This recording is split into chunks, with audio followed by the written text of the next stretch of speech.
Shalom. Puji Tuhan, kita akan mulai ibadah sesi yang kedua. Mari kita dengan segenap hati, dengan segenap jiwa kita menghormati Allah Tritunggal yang hari ini ada bersama-sama dengan kita. Mari kita bangkit berdiri bersama-sama. Sinar kemuliaan-Mu Bapa memenuhi tempat ini.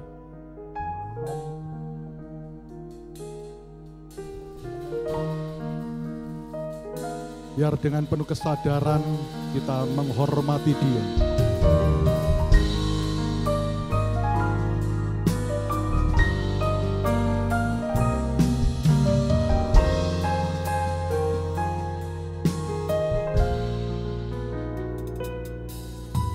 Sinar kemuliaan-Mu Bapa memenuhi di sekelilingku. Ku rasakan hadirat-Mu, Kau tenggelamkan jiwaku. Ku ingin tetap tinggal bersama-Mu. Sinar kemuliaan-Mu Bapa.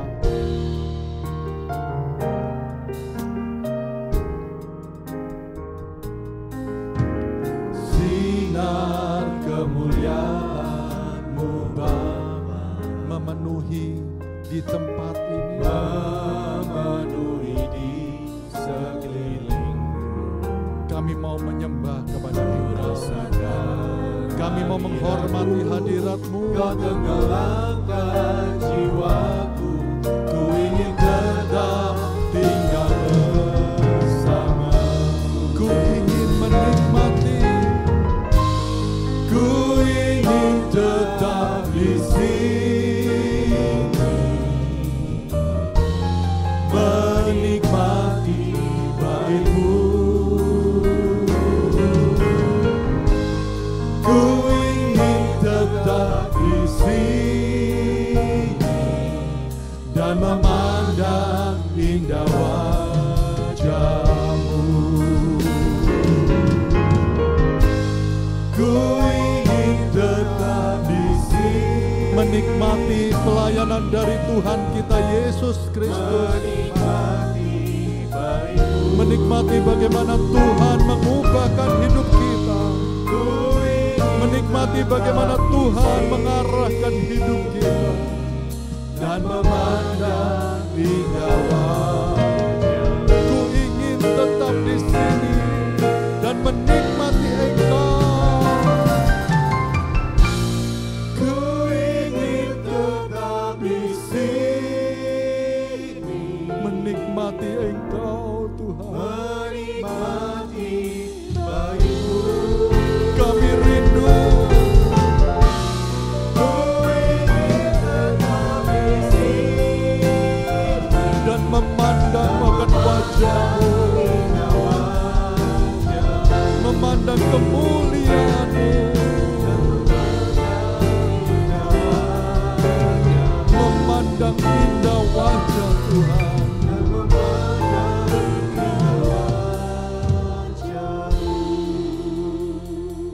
Jikalau pada saat yang lalu Tuhan, tidak semua orang boleh memandang akan Engkau. Tetapi hari ini Tuhan telah mengizinkan pada kami untuk boleh bertemu muka dengan Engkau.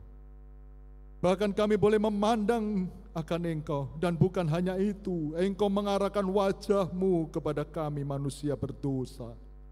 Betapa sangat berbahagianya kami, manusia-manusia yang hidup pada zaman ini. Betapa kami harus mengucap syukur oleh karena kami adalah orang-orang yang mendapat kemurahan boleh dipandang oleh Tuhan. Terima kasih Tuhan, biar kami ingat selalu siapa kami, biar kami ingat selalu apa yang Tuhan sudah kerjakan bagi kami, biar kami tidak lupa akan harga daripada diri kami, yaitu seharga kurban Kristus. Terima kasih Tuhan, hari ini kesempatan kami beribadah. Kami mau sungguh-sungguh memanfaatkan waktu untuk beribadah. Karena ibadah ini bukanlah satu kebiasaan, ibadah ini juga bukan ditujukan kepada manusia, tetapi ibadah ini adalah kepada Tuhan. Ibadah ini adalah memohonkan kemurahan Tuhan untuk menggarap kerjakan hidup kami. Ibadah ini pun juga merupakan satu alat kesempatan bagi kami untuk memuliakan Tuhan. Terima kasih Tuhan, biar kami dengan pengertian yang jelas, kami dengan kesadaran yang utuh, bahkan dengan dasar firman, kami beribadah pada hari ini. Terima kasih, di dalam nama Tuhan Yesus Kristus kami berdoa dan mengucap syukur. Amin. Kita akan melanjutkan pujian kita, silakan duduk kembali. Kita akan melanjutkan pujian kita dari Psalm nomor 52, Rahmat Tuhan. Kita mengingat kembali apa yang Tuhan sudah kerjakan bagi kita. Kita mengingat kembali akan salib, kita mengingat kembali akan Golgota. Rahmat Tuhan selalu menjadi pujaanku, sebab olehnya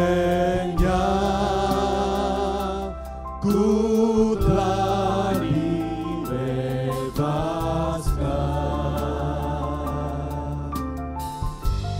Ku tak sadar besar kasih-Nya padaku, melebihi tiap kesalahan. Selamanya kami akan memandang kepada Golgota. Aku akan memandang Golgota. Disitulah Tuhan Yesus telah disalib dan telah menebus kehidupan kita. Besarlah rahmat Tuhan bagiku. Besar rahmat bagiku, orang berdosa, jauh melebihi kesalahan. Biarlah kita tidak lupa akan Golgota. Biar kita tidak lupa apa yang Tuhan Yesus sudah berbuat bagi kita. Oleh rahmat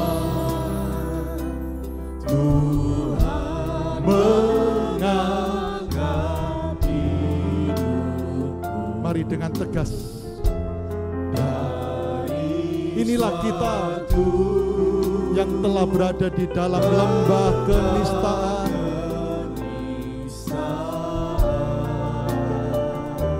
Dengan iman, dengan kuasa yang menyadarkan diriku. Mari kita bangkit berdiri bersama-sama. Kita ingat akan Golgota. Kita ingat di mana salib itu berdiri. Selamanya aku akan memandang kepada Golgota. Selamanya aku akan memandang Golgota. Amin. Di mana Yesus mati bagi. Katakanlah dengan lantang, besarlah rahmat-Mu. Besar rahmat bagiku, orang berdosa, jauh melebihi kesalahan. Selamanya selama-lamanya kami akan memandang kepada Golgota. Ya, aku akan memandang Golgota. Di sanalah Tuhan kita disalib menebus segala dosa kita. Yesus mati, besarlah rahmat bagi kita yang berada di lembah kenistaan. Besar rahmat bagiku, orang berdosa. Jauh melebihi kesalahan. Besarlah rahmat bagi kita orang berdosa. Besar rahmat bagiku, orang berdosa. Jauh melebihi kesalahan. Sekali lagi dengan rendah hati, jauh melebihi segala kesalahan.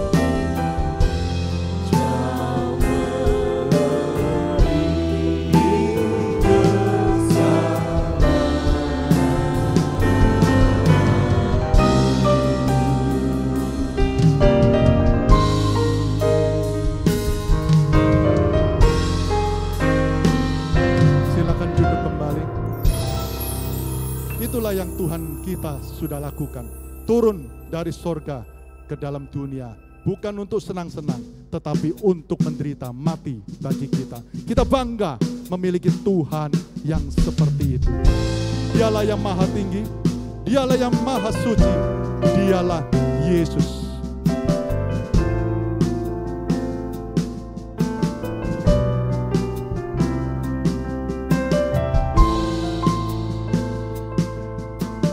Kita pujikan dengan sungguh-sungguh, dengan pengertian penghormatan kepada Dia. Dialah yang maha tinggi, dialah yang maha suci, dialah Yesus, Raja.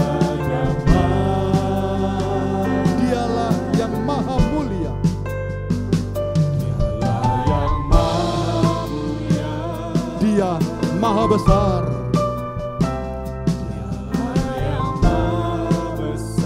Saya kenal kepada saudara, itulah Tuhanku, itulah Tuhan Yesus.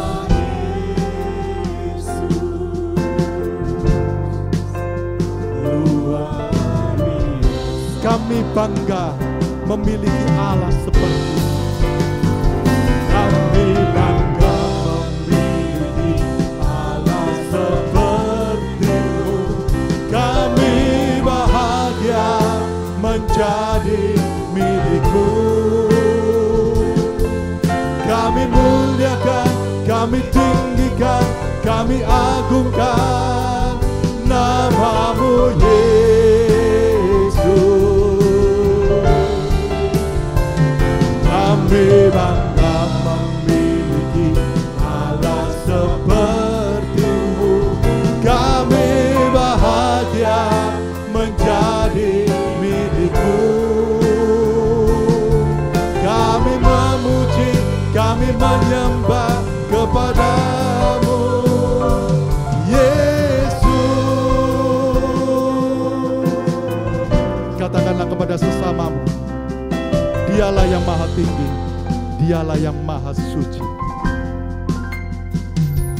Dialah yang maha tinggi, Dialah yang maha suci. Kenalkan kepada saudara-saudara semua, Dialah Yesus, Raja damai.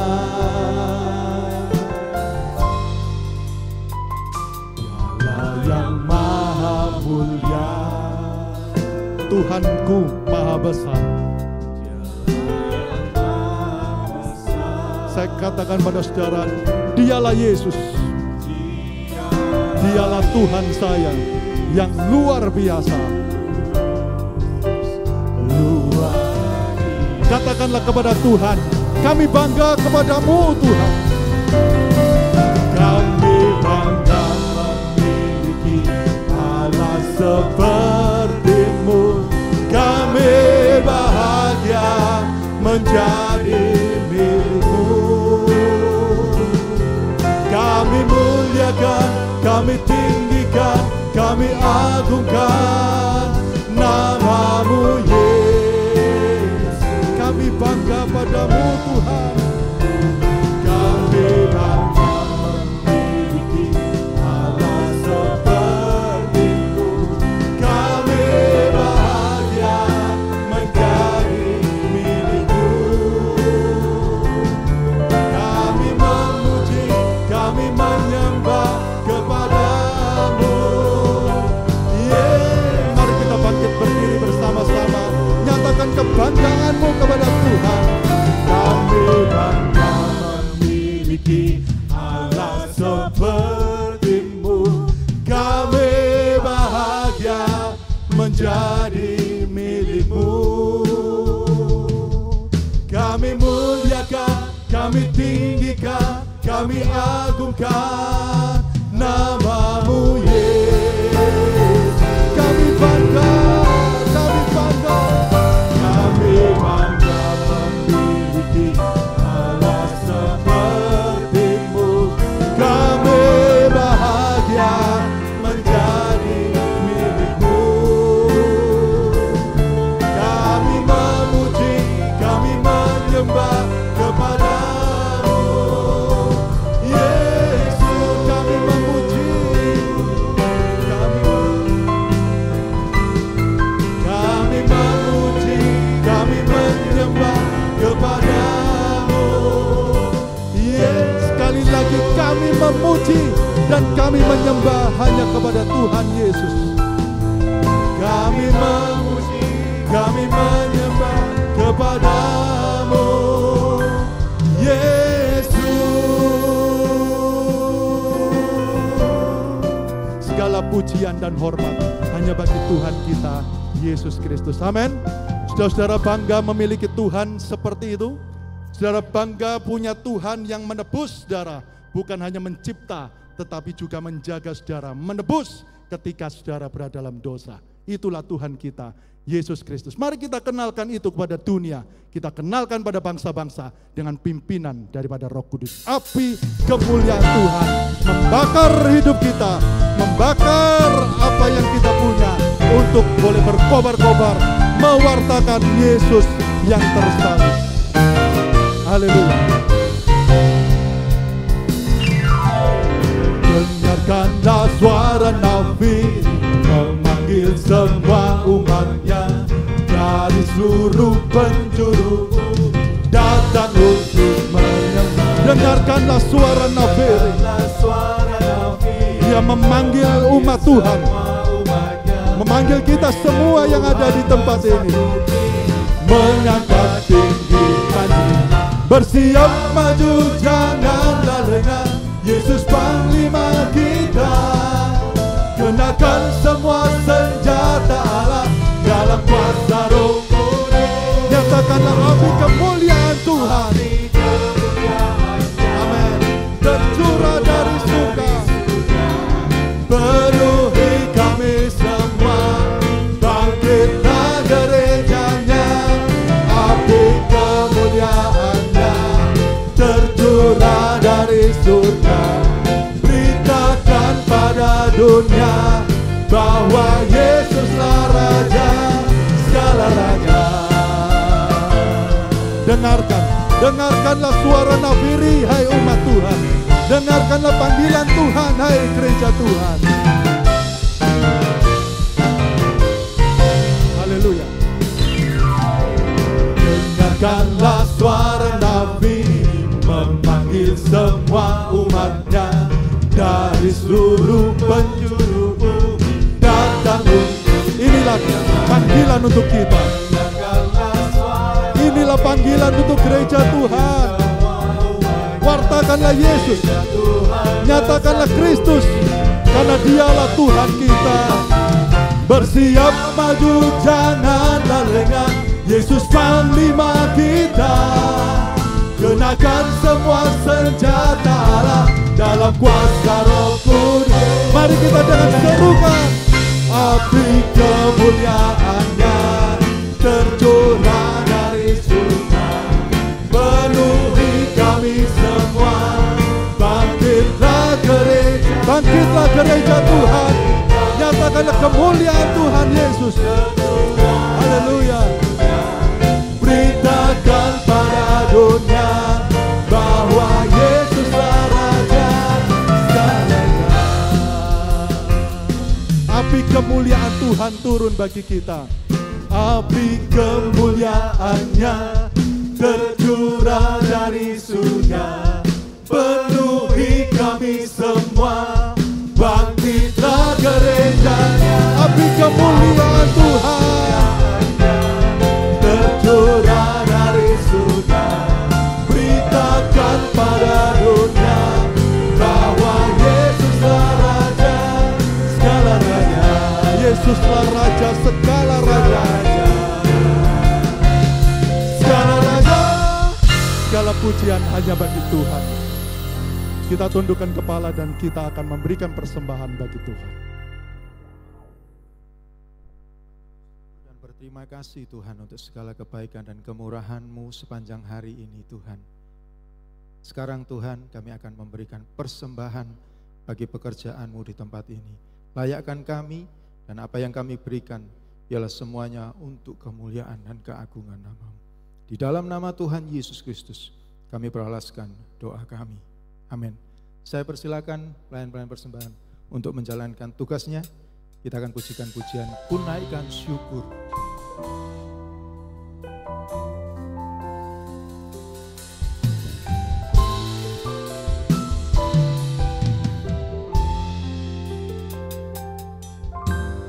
Naikkan syukur padamu Yesus, ku sembah sujud kepadamu Tuhan, di hadapan tata kemuliaan-Mu, ku tinggikan, ku agungkan selamanya. Segala puji syukur bagimu, ku tinggikan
Mari sidang jemaat saya udah dapat bangkit berdiri bersama-sama. Mari kita nyanyikan lagu ini dengan penuh kerinduan bahwa kami mencintai-Mu Tuhan Yesus. Dan Raja-Ku dengan segenap hati dan dengan segenap jiwaku akan bunyi puji.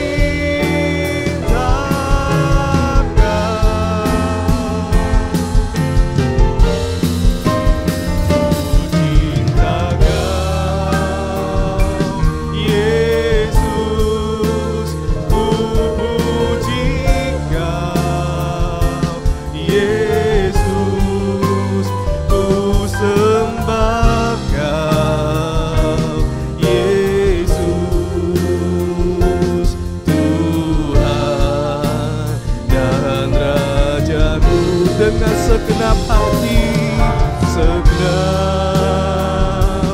hati, dan dengan segenap jiwaku akan bunyi puji cinta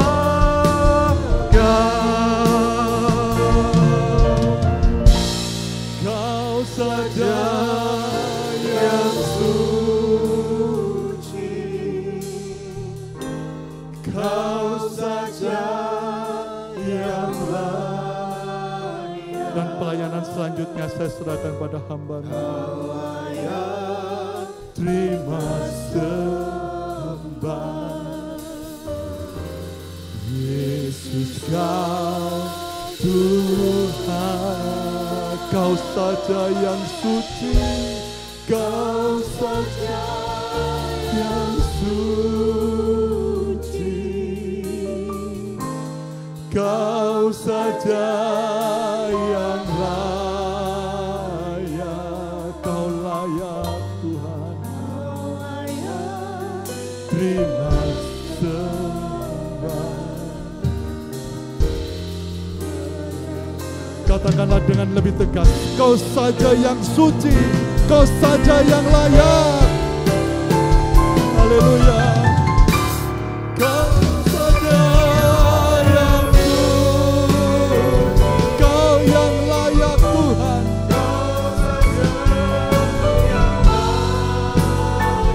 Engkau layak menerima segala pujian dan sembah. Yesus, Kau Tuhan, Kau saja yang suci, yang suci, Kau saja yang layak, Kau layak terima sembah, hanya Kau Tuhan. Sekali lagi, Kau saja yang suci, Kau saja yang suci, Kau saja yang layak, Kau layak terima sembah. Yesus, Kau Tuhan, Kau saja yang suci, Kau saja yang layak,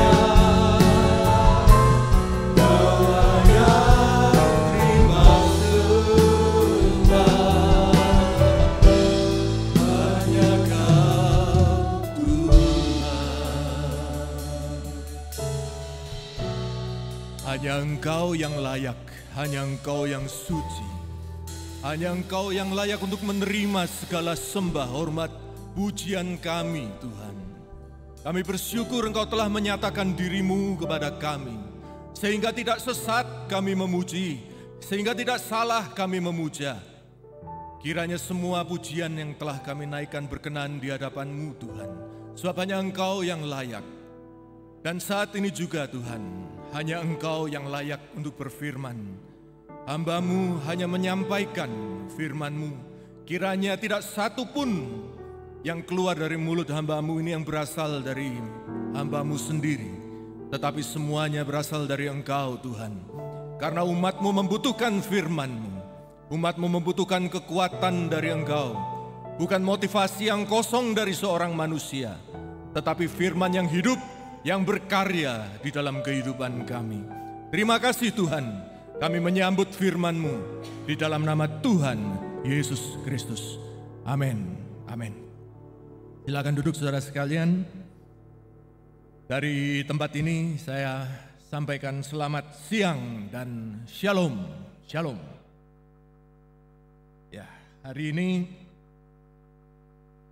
kita sudah masuk pada Mazmur ke-102 dengan tema kita, judul yang telah ditetapkan oleh tim gembala dan penatua adalah pertolongan bagi yang terbuang. Tadi pagi sudah saya ngecek, betul temanya, enggak salah. Tapi saya kok masih tergeret untuk ngelirik gitu. Oh ya betul. Pertolongan bagi yang terbuang dari Mazmur 102. Mari kita akan membaca dari Mazmur 102 ayat 1 sampai 12 terlebih dahulu. Doa seorang sengsara pada waktu ia lemah lesu dan mencurahkan pengaduhannya ke hadapan Tuhan. Tuhan, dengarkanlah doaku dan biarlah teriakku minta tolong sampai kepadamu. Janganlah sembunyikan wajah-Mu terhadap aku pada hari aku tersesat. Sendengkanlah telingamu kepadaku pada hari aku berseru, segeralah menjawab aku. Sebab hari-hariku habis seperti asap, tulang-tulangku membara seperti perapian. Hatiku terpukul dan layu seperti rumput, sehingga aku lupa makan rotiku. Oleh sebab keluhanku yang nyaring, aku tinggal tulang belulang. Aku sudah menyerupai burung undang di padang gurun, sudah menjadi seperti burung pongkok pada reruntuhan. Aku tak bisa tidur, dan sudah menjadi seperti burung terpencil di atas sotoh. Sepanjang hari aku dicela oleh musuh-musuhku. Orang-orang yang mempermainkan aku menyumpah dengan menyebut namaku. Sebab aku makan abu seperti roti dan mencampurkan minumanku dengan tangisan. Oleh karena amarah-Mu dan geram-Mu, sebab Engkau telah mengangkat aku dan melemparkan aku. Hari-hariku seperti bayang-bayang memanjang, dan aku sendiri layu seperti rumput. Ya, terima kasih. Bapak Ibu Saudara, seperti tadi di sesi 1 kita sudah membahas tentang Mazmur 102 ini dari ayat ke ayatnya. Kita juga akan kembali membaca satu persatu ayatnya. Mazmur 102 ini ditulis sebagai ungkapan seorang yang terbuang. Ya, terbuang. Banyak peneliti Alkitab yang mengatakan bahwa penulisan Mazmur ini adalah pada saat masa pembuangan Israel di Babel. Pada saat itu Yerusalem hancur, kota Yerusalem hancur, tembok-tembok kotanya diruntuhkan. Bait Allah di Yerusalem juga hancur, tinggal puing-puing begitu saja. Batu-batu bergelimpangan, itulah yang tertinggal dari bait suci. Sementara orang-orangnya di dalam kota itu pun juga hancur. Artinya mereka terpencar, mereka terpisah, mereka dibuang. Keluar dari tanah Israel, keluar dari kota Yerusalem, mereka dibawa ke kota-kota lain. Mereka dibawa ke Babel, mereka dibawa ke kota-kota asing, di mana mereka harus tinggal di sana sebagai orang terbuang. Mazmur 102 ini doa seorang terbuang semacam itu. Ya, katakan di ayat 1, dia adalah seorang yang sengsara. Pada waktu ia lemah lesu ini dalam bahasa aslinya overwhelm, artinya overwhelm. Artinya dia sudah tidak sanggup lagi, dia kewalahan, dia sangat tertekan, overwhelm. ia mengaduh kepada Tuhan, menceritakan keadaan kepada Tuhan, bukan mengeluh kepada Tuhan, bukan bersungut kepada Tuhan, dia mengaduh. Artinya apa yang dia rasakan, apa yang dia alami, bagaimana keadaan kondisinya, baik eksternal maupun internalnya dia bawa kepada Tuhan. Tuhan, ini loh keadaanku. Ini garis batas yang sangat tipis ya, antara mengaduh dengan mengeluh, dengan bersungut. Kita harus bisa membedakan. Pada persungutan, kita menyalahkan Tuhan. Seperti orang Israel, dia bersungut-sungut. Dalam sungutannya dia memfitnah Tuhan. Itu bedanya dengan mengaduh. Mengaduh artinya kita menyatakan fakta di hadapan Tuhan. Bahkan pun kalau kesakitan kita, masalah kita itu karena Tuhan, Tuhan pun tidak masalah. Kita lihat nanti di ayat 11, bahwa segala sesuatu ini oleh karena marahmu Tuhan, gerammu Tuhan, Engkau mengangkat aku, melemparkan aku. Tuhan melihat itu dan bilang, ya memang itu yang aku lakukan. Tidak masalah. Tetapi bersungut, itu memfitnah Tuhan.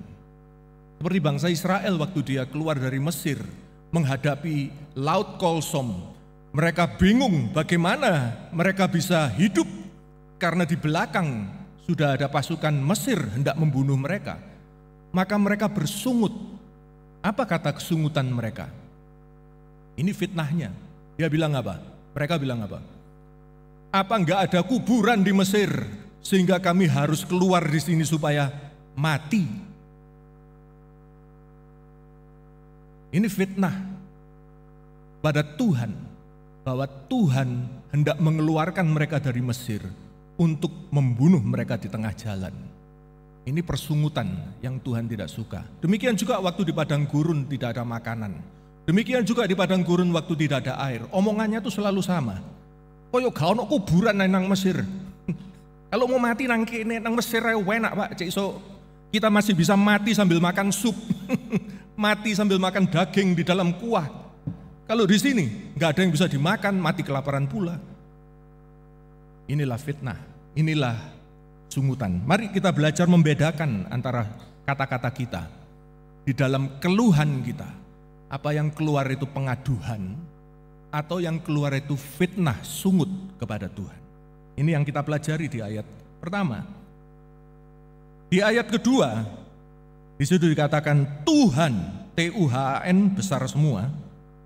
Berarti ini terjemahan LAI untuk kata Yehova. Yang orang Israel sendiri tidak berani mengucapkan. Mereka mengucapkannya dengan Adonai, Tuhan. Karena itu diterjemahkan dalam Tuhan, T-U-H-A-N besar semua. Tuhan adalah Yehova. Tetapi pemazmur memberikan kesan bahwa Tuhan itu jauh. Tuhan itu menyembunyikan wajah. Ya kan?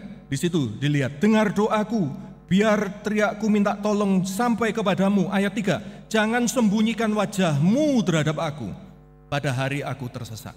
Berarti selama ini Tuhan seakan menyembunyikan wajahnya. Pemazmur berkata, sendengkan telingamu kepadaku, sehingga pada hari aku berseru, engkau bisa segera menjawab aku. Berarti selama ini Tuhan seakan tidak mendengar, tidak melihat, jauh.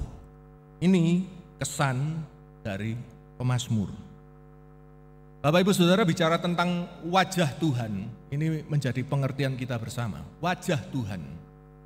Mungkin Bapak Ibu kalau perhatikan beberapa pembicara di gereja ini saat mendoakan berkat, dia akan mengutip dari Bilangan 6, ya, ayat 24 sampai 26.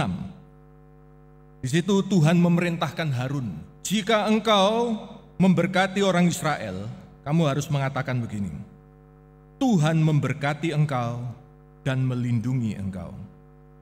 Ayat 25, Tuhan menyinari engkau dengan wajahnya dan memberi engkau kasih karunia. Ayat 26, Tuhan menghadapkan wajahnya kepadamu dan memberi engkau damai sejahtera. Dengan demikianlah mereka meletakkan namaku atas orang Israel maka aku akan memberkati mereka, kata Tuhan. Jadi wajah Tuhan itu bicara tentang berkat dari Tuhan. Orang yang hidup dengan memandang wajah Tuhan adalah orang yang hidup di dalam berkat Tuhan. Tetapi orang yang tidak melihat wajah Tuhan, orang yang jauh dari wajah Tuhan, adalah orang yang hidup di dalam kutuk. Pemazmur mengatakan, aku tidak melihat wajah Tuhan. Berarti dia sedang hidup di dalam kutukan Tuhan. Dan ini tidak mengherankan karena memang bangsa Israel sebelum mereka masuk ke dalam tanah Kanaan, tepat sebelum mereka masuk dalam tanah Kanaan, Musa menghadapkan bangsa Israel pada dua pilihan. Pada hari ini aku menghadapkan padamu dua pilihan. Ada hidup, ada mati. Ada berkat, ada kutuk. Pilihlah hidup, kata Musa. Pilihlah hidup supaya engkau hidup dan engkau di dalam berkat Tuhan. Engkau mendapatkan sinar wajah Tuhan. Maksudnya demikian. Tetapi bagaimana caranya orang Israel waktu itu bisa hidup di dalam wajah Tuhan, di hadapan wajah Tuhan? Musa bilang, jika engkau berpegang pada ketetapan Tuhan, engkau menjalankan perintah-perintah Tuhan, maka berkat-berkat tercurah bagi engkau. Terberkati di dalam kota, berkat di desa, berkat di luar, berkat keluar masukmu, berkat waktu kerja, berkat waktu perang. Waktu apa aja berkat, terberkati buah kandunganmu, buah kandungannya ternak-ternakmu, semuanya berkat, luar biasa. Tetapi jika engkau menyimpang, jika engkau tersesat, jika engkau menolak Tuhan, maka yang ada adalah kutuk, kutuk, kutuk. Terkutuklah engkau di kota, terkutuklah engkau di desa, terkutuklah engkau waktu bekerja, terkutuklah tanah, terkutuklah langit, tidak ada hujan, tanah nggak bisa dikerjakan. Terkutuklah buah kandungan, terkutuklah engkau waktu perang. Terkutuk, terkutuk, terkutuk. Dan kutukan yang paling besar, kutukan yang paling puncak adalah bahwa engkau akan tercerabut dari tanah yang telah dijanjikan oleh Tuhan ini. Dan engkau akan dibawa keluar ke tanah asing, di mana engkau akan menyembah Allah-Allah yang tidak engkau kenal. Engkau akan masuk di dalam pembuangan. Dan itu yang terjadi saat Mazmur 102 ini ditulis. Karena itu pemazmur tidak heran kalau dia hidup di dalam kutuk. Karena nenek moyangnya turun-temurun sampai pada Raja Yehuda yang terakhir. Mereka semua hidup meninggalkan Tuhan. Mereka hidup di dalam kutuk Tuhan. Akibatnya mereka terhilang, mereka terbuang. Bagaimana keadaan orang yang terbuang ini? Kita akan membaca ayat 4-12. Kita sudah membaca tadi ayat 4-12. Mari kita bahas mulai ayat 4. Pemazmur mengatakan, hari-hariku seperti asap, sebentar nampak, langsung lenyap. Itulah arti asap. Asap itu kan demikian. Kelihatan seperti sesuatu, tetapi dalam seketika jika ada angin lewat, ada orang lewat, langsung hilang. Itulah hari-hari orang yang terbuang, orang yang hidup di dalam kutukan. Tidak ada maknanya, hidup tanpa makna. Tidak ada kemajuan, dia bekerja tapi tidak kerasa ada kemajuan. Tidak ada hasil.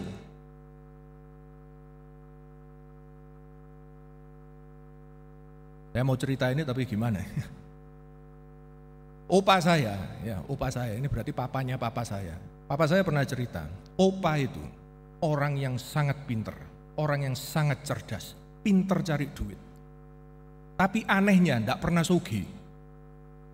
Kenapa? Kalau bekerja, dapat uang, pasti ada aja. Entah ada yang sakit, entah ada yang rusak, entah ada yang rugi. Duit itu seperti air, pegang, loh kok gak nyekel apa-apa, hilang semua. Ada pekerjaan, bisa bekerja, bisa dapat duit, tetapi tidak ada hasil. Tidak ada hasil. Karena Alkitab juga sejatinya menuliskan, kekuatan untuk menikmati kekayaan itu anugerah berkat dari Tuhan. Jika kita hidup di dalam kutuk, toh kita bisa mendapatkan sesuatu, hilang dari tangan kita ini. Sudah ditakup-takup kayak gini pun masih, kenapa tidak ada? Seperti asap, tidak ada artinya, tidak ada makna. Ayat 5, pemazmur melanjutkan, dia menggambarkan bagaimana hatinya. Hatinya terpukul, layu seperti rumput, sampai ia lupa makan rotinya. Hati ini bicara tentang bukan cuma sekedar emosi atau perasaan, tetapi dalam literatur atau dalam bacaan Ibrani, hati ini merupakan keseluruhan akal budi kita, keseluruhan kemampuan kita berpikir, kemampuan kita memutuskan, kemampuan kita berencana, kemampuan kita untuk mencari kebenaran, menimbang. Itu hati. Termasuk juga emosi dan perasaan. Jadi waktu pemazmur berkata, hatiku terpukul, layu seperti rumput, itu dia sedang mengatakan bahwa dia sudah tidak bisa lagi berpikir. Dia tidak bisa lagi menimbang, tidak bisa lagi memutuskan sesuatu. Istilahnya gak kuat mikir. Orang kalau ditanya, mau kemana habis ke gereja? Aduh, gak tahu. Mau makan apa siang ini? Barang. Mau apa nanti pulang? Nanti kalau sudah kuliah mau masuk apa? Barang. Follow the flow. Ini orang yang hatinya terpukul. Ini orang yang hatinya sudah tidak mampu lagi berpikir. Dan ini memang orang yang stres, orang yang di dalam tekanan, tidak heran. Mereka akan mengalami hati yang terpukul, hati yang sudah tidak ada semangat lagi, layu. Hati yang tidak bisa merencana lagi. Tidak ada semangat, tidak ada kemampuan berpikir, bahkan tidak ada selera makan. Akibatnya ayat 6, sampai tulang belulang aku. Dalam bahasa lain, terjemahan lain, sudah aku seperti kulit membungkus tulang. Artinya apa? Sudah tidak ada kekuatan. Karena kalau tinggal tulang sama kulit artinya tidak ada lagi otot, tidak ada lagi lemak. Sudah gak bisa apa-apa, ngelempro gitu aja. Lemah aku, tidak bisa apa-apa. Tidak ada kekuatan, tidak ada daya. Ayat 7. Aku menyerupai burung undan di padang gurun, menyerupai burung ponggok pada reruntuhan. Burung undan dan burung ponggok ini adalah simbol of desolation, simbol kesunyian. Kita baca kalau di Yesaya atau di Sefanya, itu nampak waktu Tuhan mengutuk Edom misalnya, sungai-sungaimu akan berubah menjadi aspal. Kutukannya keren ya.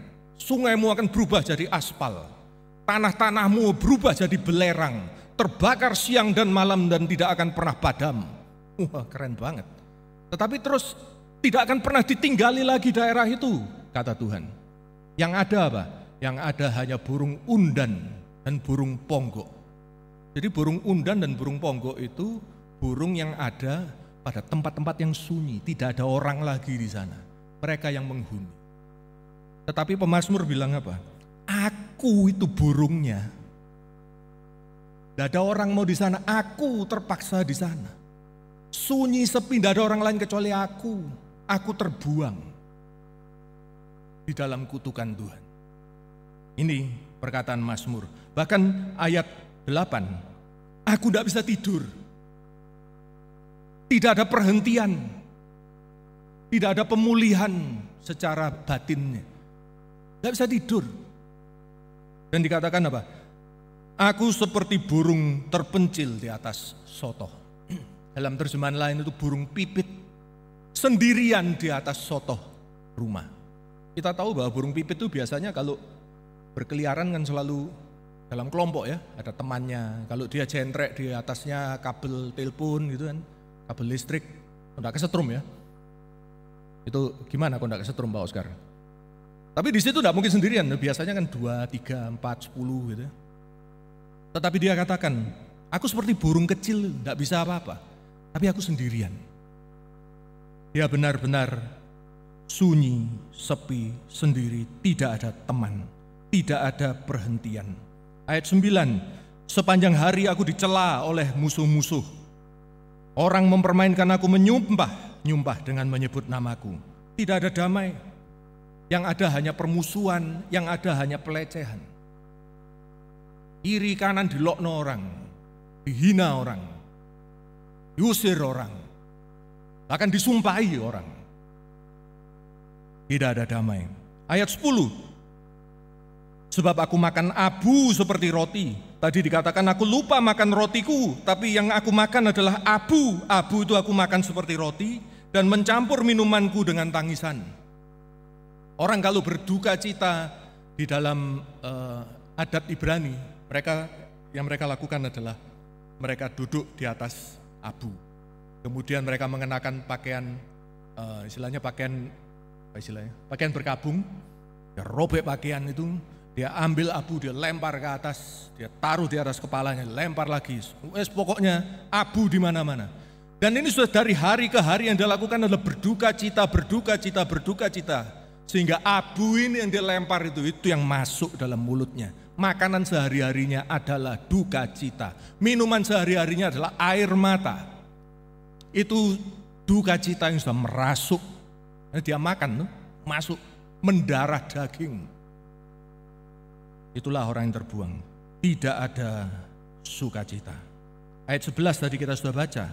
Dia tahu bahwa ini semua oleh karena marah Tuhan, geram Tuhan. Karena kelalaian bangsa Israel di dalam memegang ketetapan-ketetapan Tuhan. Ayat 12 kesimpulannya. Hari-hariku seperti bayang-bayang memanjang, dan aku sendiri layu seperti rumput. Bayang-bayang yang memanjang ini bayang-bayang pada saat matahari akan terbenam. Waktu matahari akan terbenam, kita melihat bayangan itu panjang sekali. Dan semakin lama semakin panjang, dan sampai akhirnya hilang. Pemazmur melihat waktunya dia sudah tidak lama. Umurnya sudah sebentar lagi habis sudah. Bayang-bayang memanjang, tidak ada harapan masa depan. Demikianlah keadaan orang yang terbuang. Orang yang terkutuk, mulai ayat 4 tadi. Tidak ada makna dalam kehidupannya, tidak ada semangat, tidak ada kemampuan berpikir, tidak ada selera makan, tidak ada kekuatan, tidak ada teman, tidak ada perhentian, tidak ada damai, tidak ada sukacita, tidak ada hubungan dengan Tuhan, tidak ada masa depan.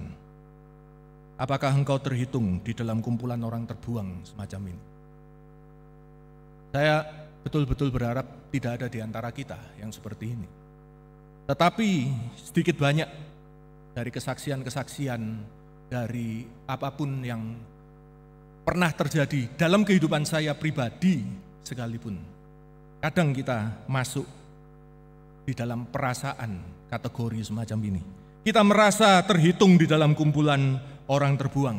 Mungkin karena masalah kehidupan, mungkin karena sakit penyakit, mungkin karena ada dosa yang tidak bisa kita lawan, ada satu ikatan yang tidak bisa kita lepaskan, ikatan dosa terlalu kuat, sehingga kita merasa putus asa, seakan-akan aku tahu aku salah, tetapi aku tidak mampu melakukan apapun di sini. Inilah keadaan orang di dalam kutukan Tuhan. Tetapi pemazmur,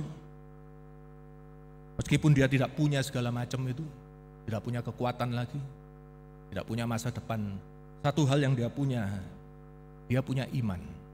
Dia punya Tuhan itu, dan dia tetap berpegang pada Tuhan. Meskipun dia tahu Tuhan itu sedang marah sama dia. Dia tahu Tuhan itu tidak berkenan pada dia. Tetapi yang dia tahu satu, Tuhan itu setia. Bahwa pada waktunya nanti, kita akan baca di ayat-ayat berikutnya, pada waktunya, tidak selamanya Tuhan itu marah. Bahwa ada waktunya, Tuhan itu akan menunjukkan kasih setianya. Dan hanya itu yang bisa didoakan oleh orang yang terbuang itu. Kita akan melihat bagaimana dia menyandingkan kondisi manusia, kondisinya, di mana dia layu, di mana dia lalai menjalankan perintah Tuhan, di mana dia lemah sehingga tidak punya kekuatan, tetapi dia sandingkan pada keadaan Tuhan yang sejati, yaitu bahwa dia adalah kekal, bahwa Dia adalah kasih dan bahwa Dia adalah kuasa. Kita akan melihat ini di ayat-ayat selanjutnya. Ini pertanyaan bagi kita sekarang. Di dalam khotbah kali ini, dalam firman Tuhan pada siang hari ini. Siapa Tuhan yang menolong orang yang terbuang ini? Siapakah Tuhan yang menolong orang yang terbuang ini? Kita tadi lihat di ayat pertama, di ayat 2. Tuhan, dengarlah doaku. Kita tahu bahwa Tuhan ini yang akan menolong. Tadi sudah saya katakan Tuhan ini adalah Yehova, Adonai, Allah Israel. Tuhan yang bagaimana Dia ini? Kita akan baca bersama. Kita baca terlebih dulu, mungkin langsung dari ayat 12 dan selanjutnya sampai ayat 23. Ayat 13 sampai 23. Tetapi Engkau ya Tuhan bersemayam untuk selama-lamanya, dan namamu tetap turun-temurun. Engkau sendiri akan bangun, akan menyayangi Sion, sebab sudah waktunya untuk mengasihinya, sudah tiba saatnya. Sebab hamba-hambamu sayang kepada batu-batunya dan merasa kasihan akan debunya. Maka bangsa-bangsa menjadi takut akan nama Tuhan, dan semua raja bumi akan kemuliaan-Mu. Bila Tuhan sudah membangun Sion, sudah menampakkan diri dalam kemuliaan-Nya, sudah berpaling mendengarkan doa orang-orang yang bulus, dan tidak memandang hina orang doa mereka. Biarlah hal ini dituliskan bagi angkatan yang kemudian, dan bangsa yang diciptakan nanti akan memuji-muji Tuhan. Sebab Ia telah memandang dari ketinggiannya yang kudus, Tuhan memandang dari surga ke bumi, untuk mendengar keluhan orang tahanan, untuk membebaskan orang-orang yang ditentukan mati dibunuh, supaya nama Tuhan diceritakan di Sion, dan Dia dipuji-puji di Yerusalem. Apabila berkumpul bersama-sama bangsa-bangsa, akan kerajaan-kerajaan untuk beribadah kepada Tuhan. Ia telah mematahkan kekuatanku di jalan, dan memperpendek umurku. Aku berkata, ya Allahku, janganlah mengambil aku pada pertengahan umurku. Tahun-tahunmu tetap turun-temurun. Ya, terima kasih. Tadi pada sesi pertama kita membaca ayat-ayat yang sama, tetapi pertanyaan pada firman Tuhan pagi tadi adalah bagaimana Tuhan menolong? Dan kita menjawab berdasarkan teks bahwa Tuhan menolong dengan menyayangi orang yang terbuang. Dia menyayangi orang yang terbuang. Dan Dia memulihkan orang yang terbuang itu. Tetapi yang ketiga dia memberi makna kehidupan bagi orang itu dengan Dia memakai orang yang terbuang. Dia menyayangi, Dia memulihkan, Dia memakai. Tetapi pada saat ini yang kita pelajari adalah siapa Tuhan yang menolong itu. Siapa Dia? Apa sifatnya? Apa karakternya? Tadi kita sudah singgung bahwa Dia adalah Tuhan yang kekal, Dia Tuhan yang kasih, dan Dia Tuhan yang kuasa. Kita akan lihat di ayat 13 tadi, kita sudah membaca bahwa Ia bersemayam, Ia punya tahta itu kekal, namanya tetap turun-temurun. Ini yang diketahui oleh pemazmur pada ayat 13. Ayat 16, di situ dikatakan, ayat 16, maka bangsa-bangsa kelak, ya kan? Di situ kan bangsa-bangsa itu nanti, bangsa-bangsa akan menjadi takut. Ia memiliki masa depan. Allah Tuhan kita, Dia tahu masa depan. Dia memperhatikan masa depan, di mana bangsa-bangsa akan takut pada namanya. Bahkan bukan hanya pada saat bangsa-bangsa itu, tetapi bangsa-bangsa yang lain yang saat ini pun belum datang, belum ada, itu di ayat 19. Melainkan sampai pada masa depan, di ayat 19 ya, dituliskan bagi generasi mendatang. Bangsa yang diciptakan nanti akan memuji-muji Tuhan. Yang nanti, sekarang belum ada. Yang nanti. Bahkan kalau kita baca di sampai ayat 29, keturunan hamba-hambamu akan tinggal dengan tentram. Anak cucu mereka akan menetap di hadapanku. Perhatian Tuhan itu tidak hanya here and now. sekarang saja.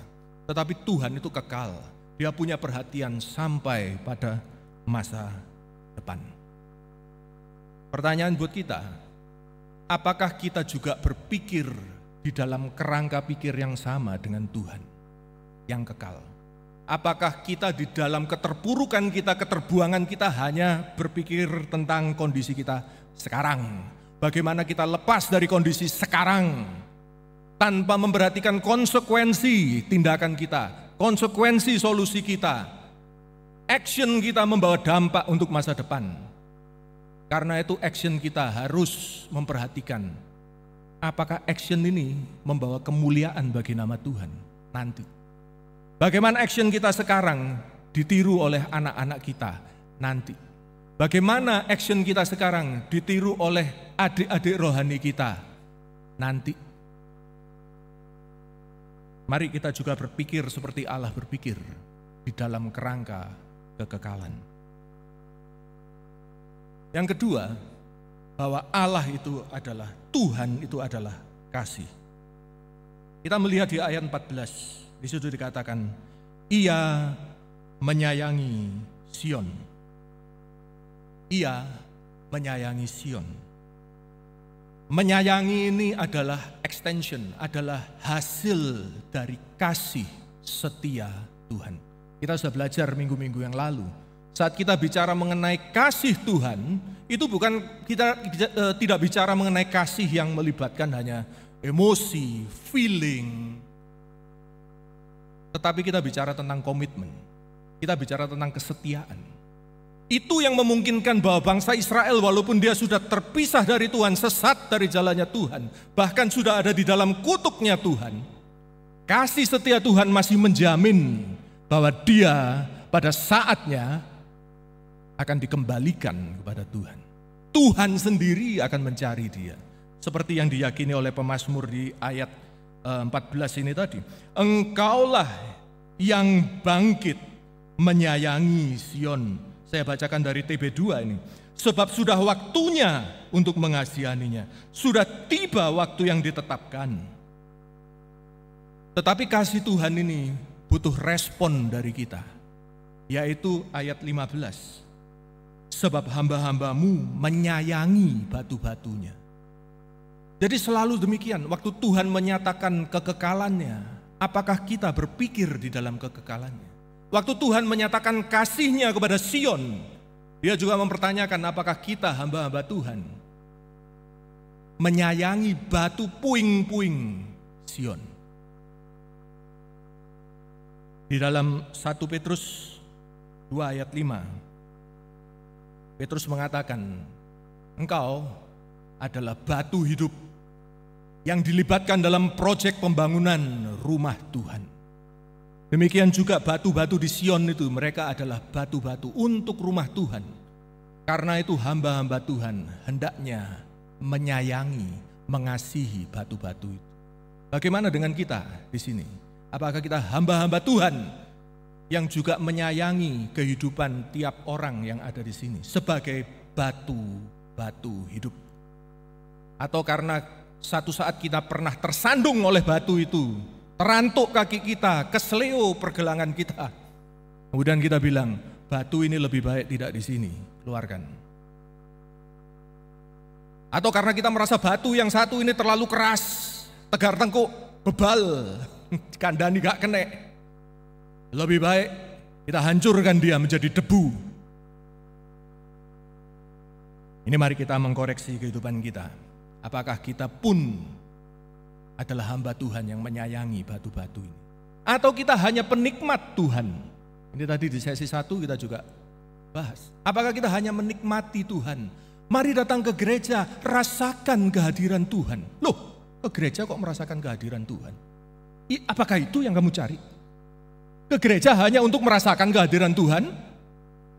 Di mana ibadahnya? Ibadah itu memberi, Pak. Ibadah itu menyerahkan kehidupan kita, bukan mencari hadirat Tuhan. Hadirat Tuhan pasti ada, kamu datang atau tidak datang, hadirat Tuhan ada di sini.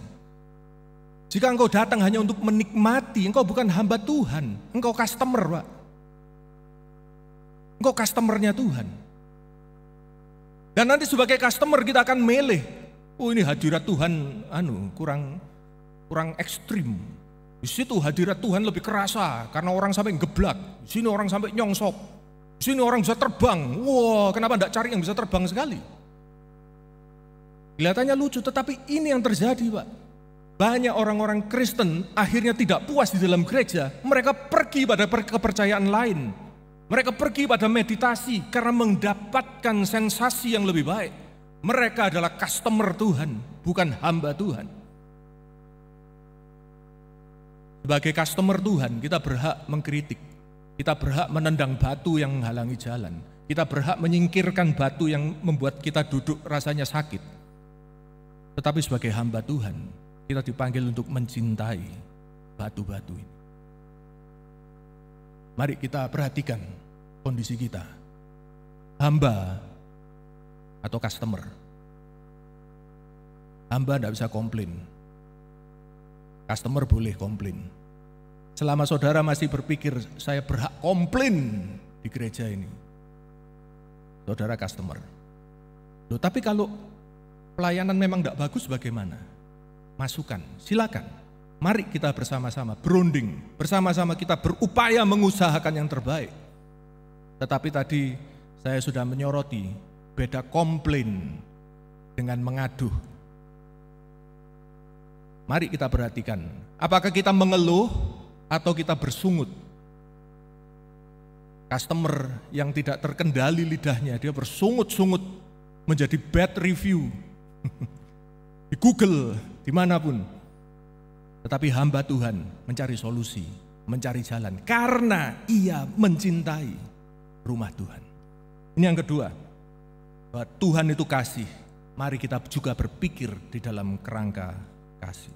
Yang ketiga adalah Tuhan itu kuasa. Kita melihat ini di ayat 17. Misalnya, ayat 17. Tuhan membangun Sion. Membangun Sion bukan cuma tempatnya saja dibangun, tetapi baik kotanya terbangun, baik bait sucinya terbangun, baik rakyatnya kembali dan terbangun. Ini merupakan sesuatu yang mustahil. Ini sesuatu yang luar biasa. Jangan dipikir ini barang gampang. Bagaimana Tuhan bisa menggerakkan hati seorang raja di raja Ahtasarsa, orang yang paling kuat di dunia pada waktu itu.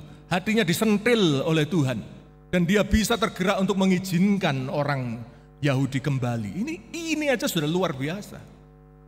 Bagaimana kemudian Allah menggerakkan hatinya untuk membiayai, mendukung pembangunan di sana. Ini juga sudah luar biasa. Bagaimana Allah menggerakkan hati orang-orang Israel yang sudah nyaman di tepi sungai Babylon yang begitu indah untuk kembali ke puing-puing Yerusalem. Itu juga sudah luar biasa. Saking luar biasanya Tuhan memberikan penglihatan kepada Yeskiel. Yeskiel 37 ayat 3. Dia menunjukkan suatu lembah penuh dengan tulang-tulang kering. Itulah bangsa Israel, kondisinya bangsa Israel. Mati, tidak ada harapan. Orang Israel sendiri bilang begitu. Kami seperti tulang kering, tidak ada masa depan, tidak ada harapan. Tetapi Tuhan bilang apa? Lu bilang lu tulang kering. Lu bilang lu sudah mati. Aku akan buka kuburmu. Aku akan bangkitkan engkau keluar dari kubur. Kamu lihat siapa Tuhan. Ini kuasa Tuhan. Bahkan untuk melakukan sesuatu yang mustahil. Apakah engkau berkutat dengan masalah? Masalah yang mustahil nampaknya. Mungkin masalah hutang, mungkin masalah pekerjaan, mungkin masalah customer, mungkin masalah kesehatan. Seakan mustahil. Tidak ada yang mustahil bagi Tuhan, amin. Bahkan jika engkau mati seperti tulang kering, engkau akan keluar dari kubur. Apakah engkau berkutat dengan dosa? Dosa yang mustahil. Tidak ada dosa yang mustahil. Dalam Yesus kita sudah menang. Amin. Di dalam Yesus kita sudah menang. Sisanya tinggal pertempuran ngeresii, ngukuti. Tidak ada yang mustahil. Pertanyaannya, jika kita tahu Tuhan itu kuasa, Apakah kita mau? Apakah kita mau mengalami kuasa itu? Apakah kita mau mengalami kuasa itu? Tadi kita membahas, sesi 1, kita membahas tentang penyembuhan Tuhan Yesus di kolam Bethesda. Orang yang lumpuh 38 tahun di tepi kolam Bethesda yang selalu menghasilkan kesembuhan, dia sakit di sebelahnya. 38 tahun. Tuhan Yesus datang, dia tanya, serius, kamu mau sembuh? Maukah engkau sembuh? Itu pertanyaan yang aneh sekali. Maukah engkau sembuh? Dan orang itu ternyata tidak menjawab, ya Tuhan aku mau. Enggak. Dia jawab, enggak ada orang yang bawa aku turun ke sana Tuhan. Waktu saya kerengkel-kerengkel sendiri untuk turun, sudah keduluan orang lain. Jadi bukan salah saya enggak sembuh. Enggak ada yang bantu, orang lain kebangetan, ini terlalu jauh, begini, begitu, begini. Banyak alasan. Kadang kita juga seperti itu, di dalam dosa-dosa kita. Maukah engkau sembuh? Wah, saya enggak ada support group Tuhan. Orang tua saya enggak memperhatikan. Kakak-kakak rohani menganggap enteng saya. Wah, begini, banyak masalah. Tetapi pertanyaan Tuhan tidak dijawab. Pertanyaannya kan itu tadi, maukah engkau sembuh? Untung bagi orang lumpuh di Bethesda ini, Tuhan memberi kesempatan kedua. Bangun, angkat tilam, jalan. Dan ayat selanjutnya mengatakan, orang itu bangun, dia mengangkat tilam, dia jalan. Tidak usah berteologi kiri kanan, bukan waktunya berdebat dengan Tuhan. Lu mau enggak? Serius lu mau? Kalau mau, ayo. Kalau enggak mau, lanjutkan 38 tahun lagi, enggak akan sembuh. Ini yang saya lihat, yang harus menjadi respon kita. Kita tahu Allah itu kuasa. Tetapi selama kita tidak mau mengambil bagian di dalam kuasa Allah itu, selamanya engkau hanya jadi penonton. Selamanya engkau hanya menjadi penonton. Karena itu pertanyaan bagi kita sekarang sudah terjawab. Siapa Tuhan? Dia adalah Tuhan yang kekal. Dia adalah Tuhan yang kasih. Tetapi kekal dan kasih tidak ada artinya kalau dia tidak kuasa, tidak bisa apa-apa. Tapi puji Tuhan, dia adalah Allah yang kuasa. Tapi pertanyaannya masih juga tetap, ini Allah ini siapa yang dimaksud? Tuhan ini siapa yang dimaksud? Ini kan perjanjian lama, ini kita bicara tentang siapa? Tuhan yang mana? Mari kita akan tutup dengan ayat 26 sampai 28. Mari kita baca 26 sampai 28. Dahulu sudah kau letakkan dasar bumi, dan langit adalah buatan tanganmu. Semuanya itu akan binasa, tetapi engkau tetap ada. Dan semuanya itu akan menjadi usang, seperti pakaian, seperti jubah, engkau akan mengubah mereka, dan mereka berubah. Tetapi engkau tetap sama, dan tahun-tahunmu tidak berkesudahan. Ya, terima kasih. Ini pemazmur mengalamatkan doanya kepada Tuhan. Ya Tuhan, engkau dulu sudah meletakkan dasar-dasar bumi, langit engkau bentangkan. Dia bicara kepada Tuhan, dia bicara tentang Yehova. Tetapi yang menarik bahwa ayat yang sama ini dikutip di dalam perjanjian baru. Yaitu di mana? Di Ibrani. Di Ibrani, kita baca Ibrani 1. Ibrani 1 ayat 10 sampai 12. Saya bacakan dulu mulai ayat 8 ya. Di situ penulis Ibrani berbicara mengenai Yesus Kristus. Dia bicara bahwa Yesus Kristus anak Allah itu lebih tinggi daripada malaikat-malaikat. Dia bicara gini, kepada siapa di antara malaikat Tuhan Allah Bapa pernah berkata, engkau anakku, itu ayat 5. Tidak ada. Dia bicara pada Yesus itu jauh di atas malaikat-malaikat. Ayat 8. Tetapi tentang anak, tentang Yesus Kristus, Bapa berkata, ayat 8 ya, tahtamu ya Allah tetap untuk selamanya, dan seterusnya. Dan ayat 10 itu paralelnya. Berarti ayat 10 kita mulai dengan kata-kata seperti ini. Tetapi tentang anak juga, Bapa berkata, silakan dilanjutkan. Ayat 10. Dan pada mulanya ya Tuhan, Engkau telah meletakkan dasar bumi dan langit adalah buatan tanganmu. Semuanya itu akan binasa, tetapi Engkau tetap ada.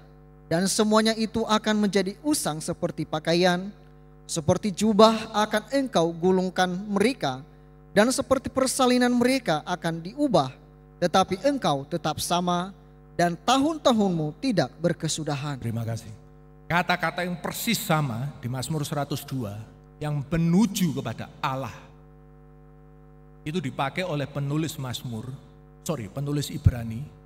Kata-kata yang sama persis. Tetapi mengacu kepada Yesus Kristus.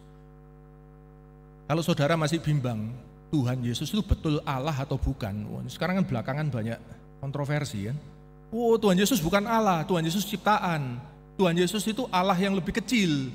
Tuhan Yesus itu manusia bahkan. Hanya sekedar manusia. Kalau kita percaya pada inspirasi Roh Kudus bagi penulis Ibrani, maka kita percaya juga bahwa penulis Ibrani dengan tegas menyatakan kepada pemazmur 102, hai pemazmur, kau kira kau bicara tentang Allah? Kau kira kau berdoa kepada Allah? Memang betul. Tetapi di dalam inspirasi Roh Kudus, aku beritahu kamu, engkau berbicara pada Yesus Kristus. Pemazmur 102, dia berdoa kepada Yesus Kristus. Dia adalah Allah. Jadi siapa Tuhan yang dimaksud oleh sang pemazmur? Tuhan yang menolong orang terbuang yang menderita. Dia adalah Yehova. Jelas. Dia adalah Allah yang kekal. Dia adalah Allah yang kasih. Dia adalah Allah yang kuasa. Dialah Yesus Kristus, Tuhan kita. Mari kita menyanyikan pujian. Dia sanggup.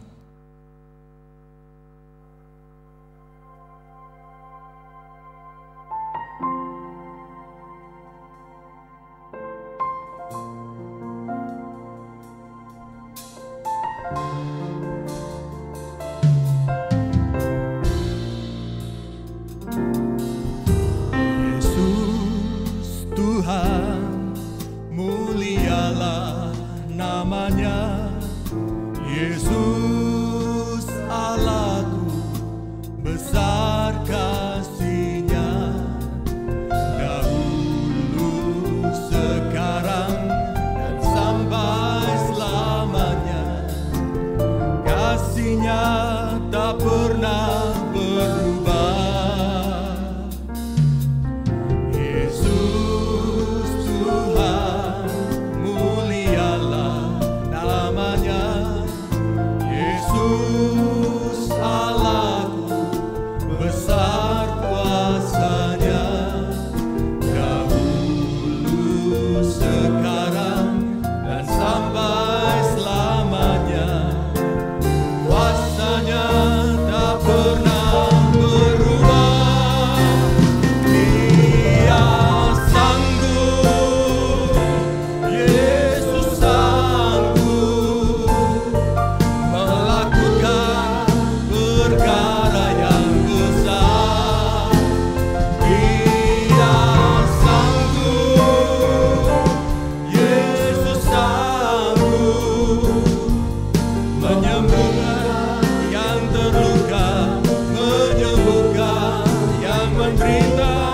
Dia sanggup memulihkan hidup. Lagu ini merangkum bagi kita khotbah pada siang hari ini. Siapa Tuhan yang dimaksud oleh pemazmur? Dialah Yesus. Kita nyanyikan tadi, besar kasih-Nya, besar kuasa-Nya.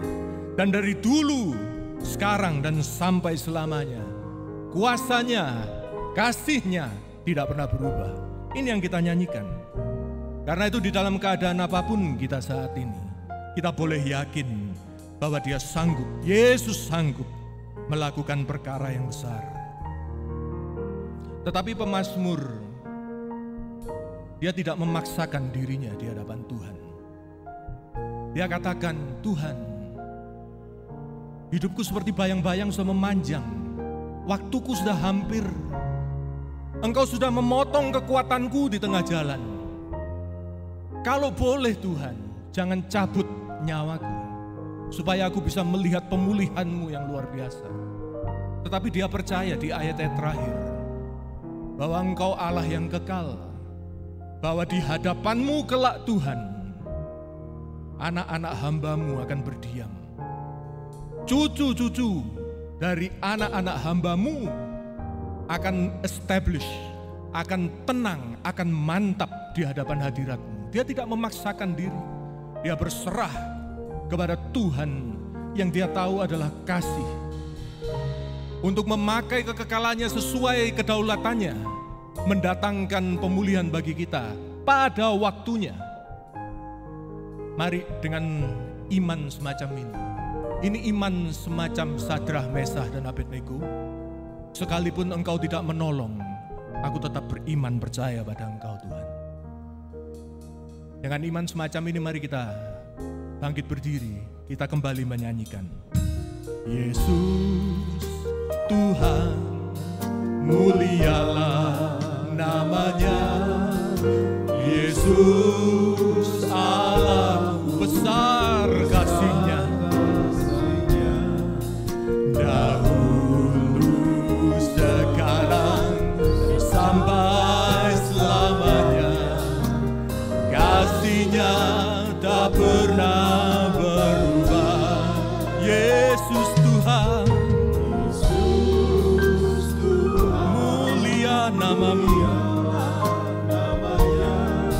Yesus Allahku, besar kuasa-Nya. Dahulu, sekarang, dan sampai selamanya. Kuasa-Nya tak pernah berubah. Dia sanggup, Yesus sanggup melakukan perkara yang besar. Dia sanggup, Yesus sanggup memulihkan yang terluka, menyembuhkan yang menderita. Dia sanggup memulihkan hidup. Dia sanggup, Yesus sanggup melakukan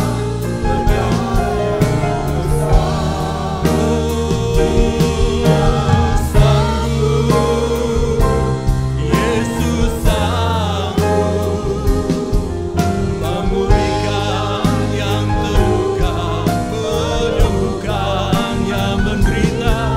Dia sanggup memulihkan hidupku.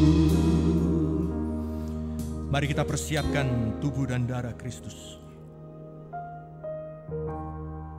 Bukti nyata bahwa Dia sanggup. Dia sanggup menyelesaikan masalah terbesar umat manusia, di mana manusia tidak mampu untuk menyelamatkan dirinya sendiri dari konsekuensi dosa, yang adalah maut kekal, kematian yang kedua, terpisah selama-lamanya dari Allah yang kasih, Allah yang kuasa, Allah yang kekal. Karena itu saat ini, mari kita angkat roti ini menjadi suatu kepastian, menjadi bukti nyata bahwa Tuhan telah mengerjakan bagiannya dalam kehidupan kita. Respon kita adalah untuk menerima, untuk percaya pada Yesus Kristus Juru Selamat kita. Perhatikan firman Tuhan.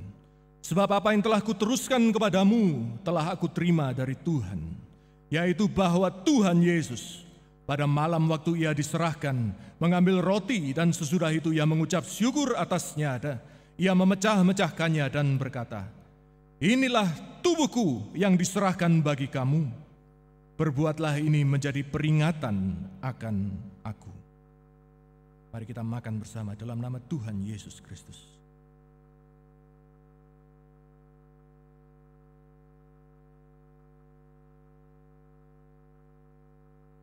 Kita buka cawan, kita angkat lebih tinggi dari kepala. Dengan penghargaan, dengan hormat. Demikian juga ia mengambil cawan sesudah makan, lalu berkata, "Cawan ini adalah perjanjian baru yang telah dimeteraikan oleh darahku. Perbuatlah ini setiap kali kamu meminumnya menjadi peringatan akan aku. Sebab setiap kali kamu makan roti ini dan minum cawan ini, kamu memberitakan kematian Tuhan sampai ia datang." Kita minum bersama dalam nama Tuhan Yesus Kristus.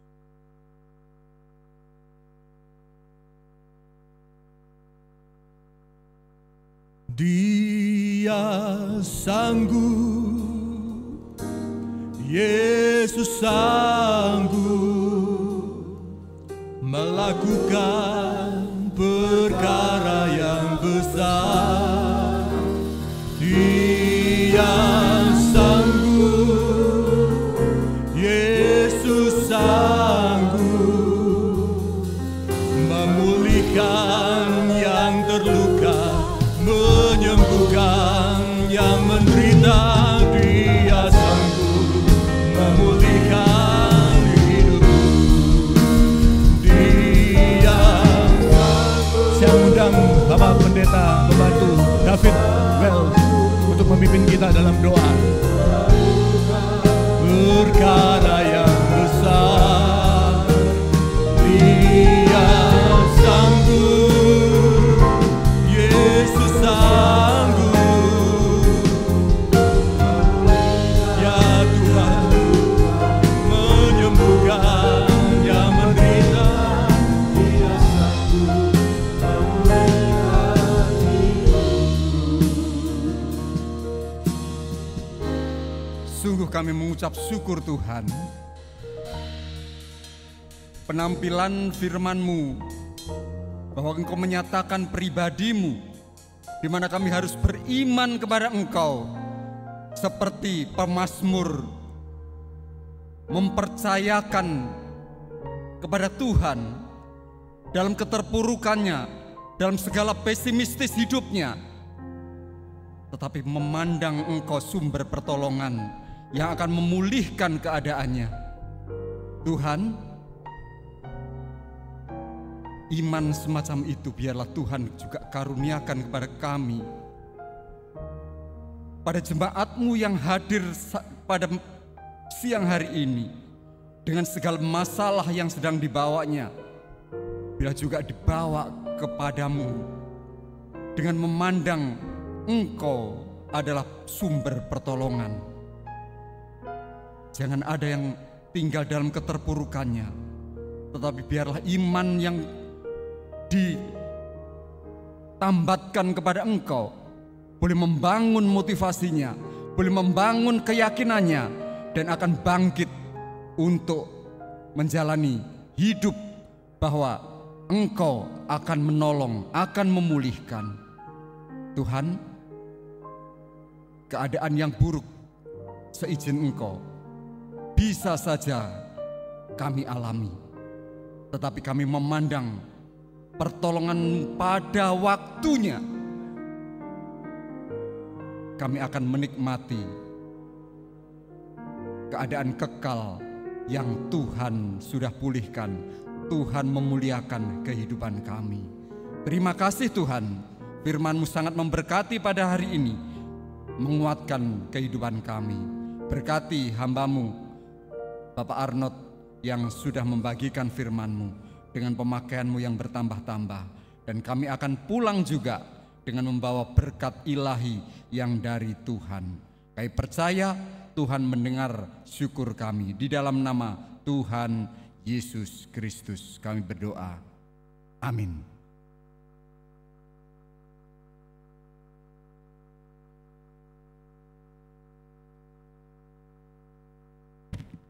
Sidang jemaat sekalian, kita telah mendengar firman dan menikmati bagaimana persekutuan yang hidup di dalam tubuh dan darah Kristus. Sekarang kita diberikan kesempatan untuk berkorban bagi pekerjaan Tuhan, dan mari kita siapkan hati untuk memberi kepada Tuhan. Kita tundukkan kepala, kita berdoa. Tuhan Yesus, izinkanlah kepada kami untuk berbagian di dalam pekerjaan-Mu, sehingga pekerjaan Tuhan tidak berhenti, tapi terus-menerus dilaksanakan hingga Tuhan datang kembali. Dalam nama Tuhan Yesus Kristus kami berdoa. Amin. Kita akan memberikan persembahan dan kita juga akan menyaksikan pengumuman melalui layar.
Beberapa pengumuman tambahan mari kita perhatikan bersama.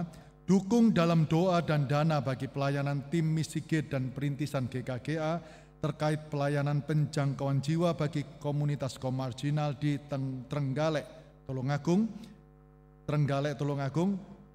pada tanggal 7 sampai 8 September 2024. Pelayanan tersebut meliputi pelayanan kesehatan gratis, pelayanan mimbar, pelayanan kasih, donasi berupa pakaian layak pakai, kacamata baca, serta dapat berupa uang tunai yang bisa ditransfer dalam rekening BCA dengan nomor rekening 0899 100 30 atas nama Yayasan Pembinaan Kerohanian Tabernakel. Untuk informasi lebih lanjut bisa menghubungi Ibu Rini Haryono dan Ibu Popi Yakubus. Untuk meningkatkan pelayanan gereja kita, bagi seluruh sidang jemaat, gereja membutuhkan masukan saudara mengenai jadwal ibadah umum tiap hari Minggu. Untuk itu dengan hormat mohon kesediaan saudara untuk meluangkan waktu untuk mengisi link survei tentang ibadah minggu ini. Mungkin linknya sudah disebar dalam HP Bapak Ibu Saudara melalui call center GKGA. Mohon dapat segera diisi. Ya, kalau bisa sekarang atau nanti setelah ibadah ini langsung saja diisi, jangan ditunda. Karena survei ini sangat penting sekali untuk boleh menjadi evaluasi demi kebaikan kita ke depan. Satu keluarga diharapkan mengisi satu kali saja. Yang dimaksud satu keluarga adalah seorang suami dan atau seorang istri dan anak-anak mereka yang masih berusia 18 tahun ke bawah yang berjemaat di GKGA. Jika jemaat tersebut berusia 18 tahun ke atas dan belum menikah, dapat mengisi survei ini sebagai keluarga yang baru, jadi terpisah dari orang tuanya. Jika ada kesulitan dalam mengisi survei ini, silakan menghubungi call center via WA. Kami menunggu masukan saudara selambat-lambatnya sampai tanggal 6 Agustus, hari Selasa. Terima kasih, Tuhan Yesus memberkati. Kaum muda DTK mengadakan workshop merangkai buket bunga dalam upaya menggalang dana untuk kepentingan retret DTK tahun 2024. Workshop kali ini akan diadakan pada hari Sabtu tanggal 10 Agustus 2024 jam 3 sore sampai jam 4.15 sore. Bagi jemaat sekalian yang ingin mengikuti workshop ini bisa melakukan scan QR code yang terpampang di layar atau menghubungi kontak person Shannon 081-292-777-527 yang nomornya tercantum juga di layar. Ibadah lansia, hari Rabu besok ada ibadah lansia seperti biasa jamnya, dan hari Rabu tanggal 21 Agustus 2024 adalah ibadah padang lansia dengan tema lansia senantiasa berkemenangan. Firman Tuhan akan dibawakan oleh Bapak Haryanto. Yang terakhir, pengumuman tentang annual gathering G2.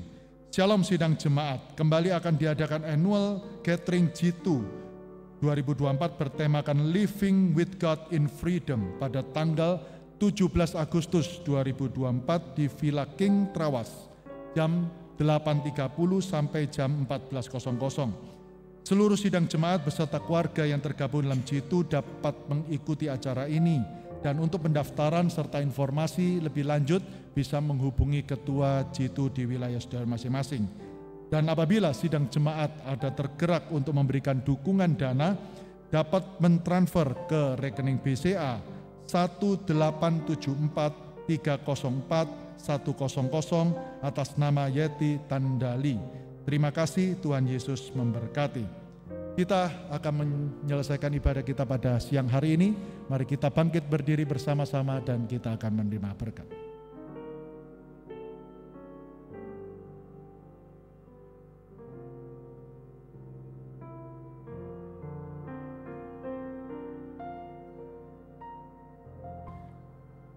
Mari kita berdoa. Tuhan, kami mengucap syukur, terima kasih untuk segala kebaikan-Mu dalam kehidupan kami. Engkau Allah yang kekal, Engkau Allah yang kasih, Engkau Allah yang kuasa. Di dalam kekekalan-Mu, di dalam kasih-Mu, dan di dalam kuasa-Mu, Engkau menolong kami orang terbuang, Tuhan. Engkau telah melihat dari surga, Engkau telah mendengar doa-doa kami, dan Engkau sendiri turun ke bumi untuk Engkau membebaskan kami, orang-orang yang sudah di dalam barisan menuju kematian. Kami bersyukur untuk segala karya-Mu yang luar biasa, yang tak tertandingi. Hanya Engkau yang layak mendapat syukur, terima kasih, pujian dan sembahan kami. Dan saat ini juga Tuhan, kami memohon kasih setia-Mu untuk saudara kami, Bapak Ishak, yang sedang di dalam pemulihan pasca operasi.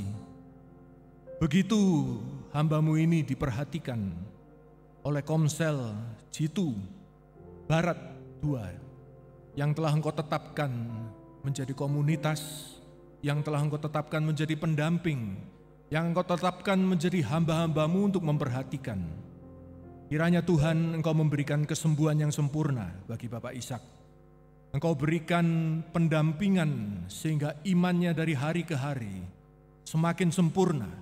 Tidak perlu ia ragu akan Engkau, tetapi ia yakin bahwa Engkau adalah jawaban dari segala sesuatu. Saat ini Tuhan, kami akan meninggalkan tempat ini, dan untuk itu kami mohonkan berkat-Mu untuk sidang jemaat-Mu. Sidang jemaat yang dikasihi Tuhan, Tuhan memberkati engkau dan melindungi engkau.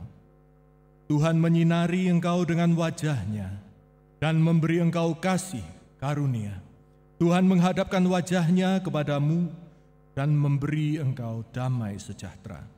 Kiranya kasih dan pengampunan dari Allah Bapa, keselamatan dan damai sejahtera dari Sang Putra, persekutuan, penghiburan, kekuatan dari Roh Kudus menyertai engkau sekalian, kita sekalian semuanya, sekarang ini sampai selama-lamanya. Di dalam nama Tuhan Yesus Kristus, kami sudah berdoa dan memohonkan berkat-berkat ini. Amin. Selamat siang, Tuhan Yesus memberkati.